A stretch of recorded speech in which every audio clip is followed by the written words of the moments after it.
Everything I do. Hey YouTube.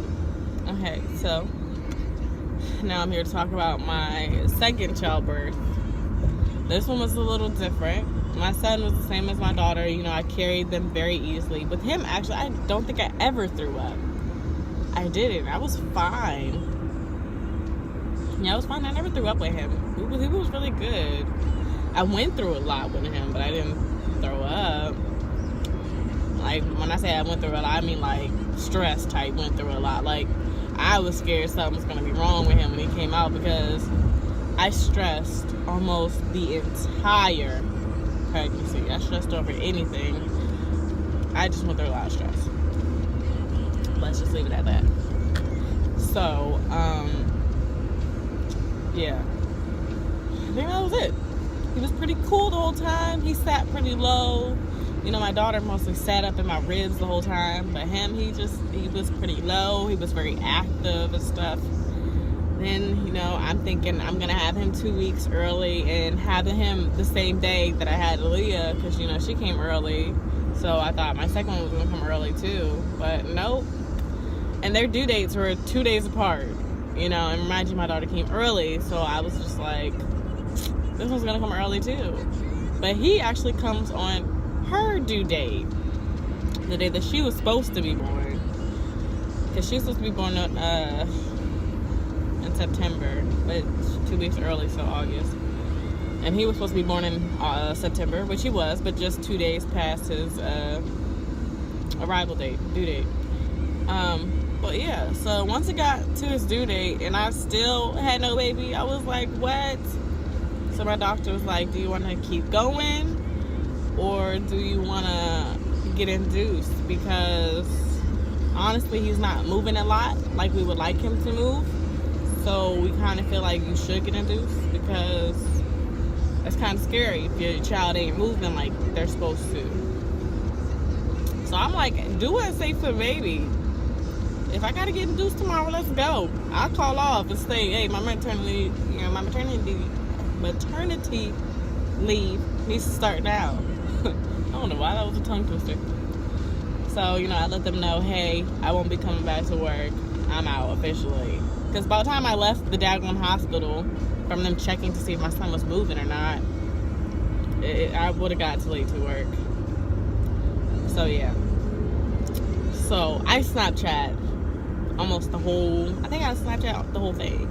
Like, I even have a video of the birth, but I didn't put that on Snapchat, of course. But I have it. The birth with him, since I had to be induced, I had to be there at 7 o'clock in the morning. This time I was actually prepared. I had my bags packed and everything, like a month before, instead of waiting like I did last time. So this time my water didn't break by itself because, you know, he was still hanging on in there. So I got induced. Well, I went in at 7 because I was supposed to get induced at 7. But I didn't get induced until, I don't know, I want to say 8 or 9. Because I'm like, what am I doing here at 7 o'clock in the morning? Ain't nothing happening. Because technically they said I was already having contractions the day before I went in at the hospital. They said I was already having them, but they weren't strong enough, you know, to actually make him start.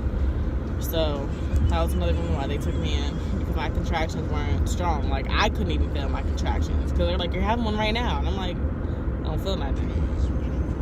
But yeah, so whatever. I get induced, and then, you know, he comes, and I don't remember the exact order. I don't remember if I got the epidural first or if he broke my water first. I think he broke my water first. No, I think I probably got epidural. I think I got epidural first. That one, you know, the nurse held me down. My husband was there, but the nurse held me down this time. Because, you know, my husband was at work. So, you know, he works at night. So, you know, he was tired. So, I let him go to sleep and stuff. And, so the nurse held me down this time.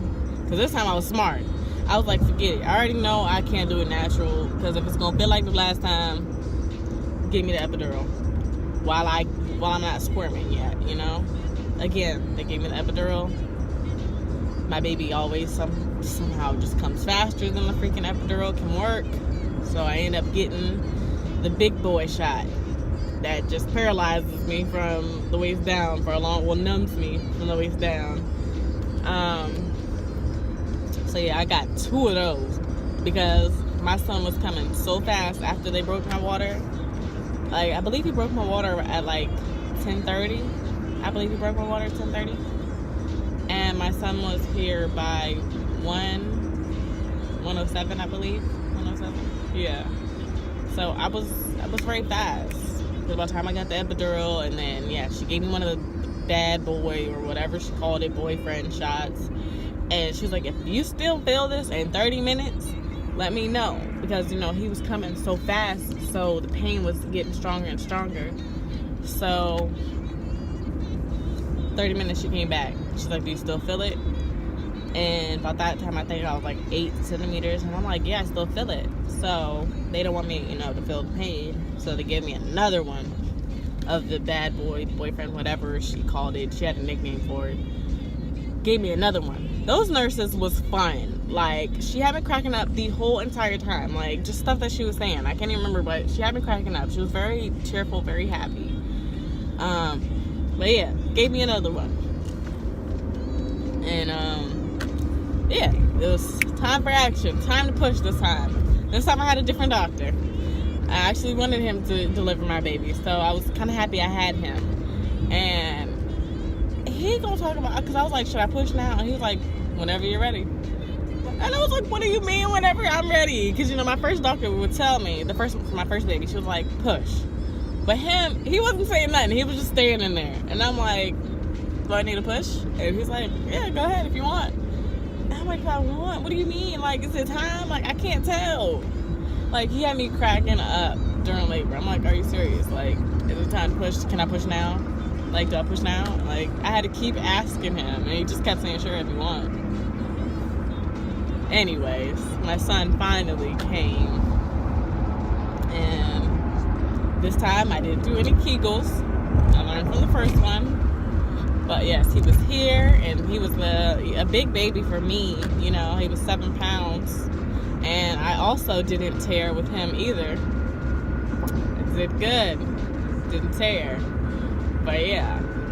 So I'm like, I didn't tear twice. You know, my first baby, she was 6 pounds and 8 ounces.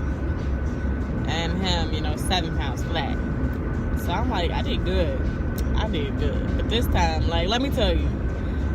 With girls, you lose the weight after birth. Like, not instantly, but a lot quicker.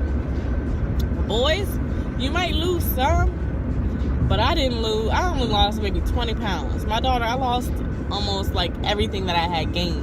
Because with both kids, I weighed at least 160 to 155 at the end when it was time for them to come. And I always started at, like, my first pregnancy, I started at, I want to say, like 110. So to go from 110 to 160, basically, that's a lot of pounds. And for my son, I started off at 119 to 160. And then I ended up staying at 130, 132 after birth. For my daughter, I went back to normal. But him, I kept some of the weight. And I can tell where the weight is. It's like on my thighs. Because my thighs used to never rub together. But now they do. So, with boys, you do keep your weight. That's the true fact. And yes, of course, I got him circumcised, and he did a good job. They even said he did a good job. They're like, he didn't cry. He did really good. It was like he might have cried just a little tiny bit. I'm like, you know, even me changing his diaper, he did good. Like, I was like, wow. But yeah. No more for me, though, okay? Because I missed 2 summers, okay? 2 summers. Do y'all understand? That's basically 2 years of no partying, no drinking, no nothing, and having a boring birthday 2 years in a row. 2 years I have lost a birthday. 2. I haven't got to fly out in 2 years. And I only flown once in my life, and that was with my husband. And that was before we were even married. He was the first person I ever got on the plane with. So now I want to go again, you know? But I haven't been able to because every time I want to go, it's summertime and I'm pregnant. This time, no. This time he asked me, do I want to get on birth control? And I said yes. Ladies, get on birth control if you don't want to have kids. But then the thing about this birth control that tricks me is they talking about the first week use a condom. Every first week of the packet. What's the purpose of being on birth control if I gotta watch out for the first week every time? Like, what if I did not read those instructions? But anyways, follow me on IG, Snapchat, all that. I'm not really a Twitter person. I've tried to be a Twitter person. But I don't have too much to tweet. But I'll try if that's what it takes. But follow me. Anyways, and have a good day. And I'll put everything in the description box. Oh, and if you have any questions, let me know. Okay? And I'll make a video. Or if you want me to make a video about something, just let me know. Bye-bye.